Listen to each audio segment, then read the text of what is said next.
brought a woman to be stoned. Now Moses' law said, you must die for the sins that you have known. The master didn't speak a word, he just wrote upon the ground. And when they heard the news, so there was none to accuse. He was the talk of the town.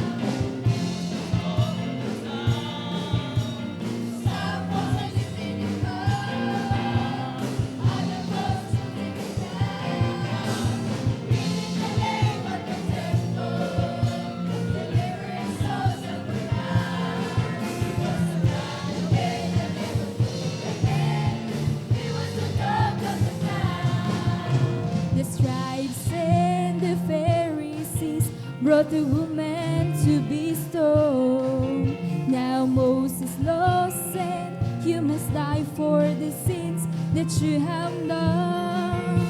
The master didn't speak a word, he just wrote upon the ground. And when they heard the news, so there's none to accuse. He was the talk of the town.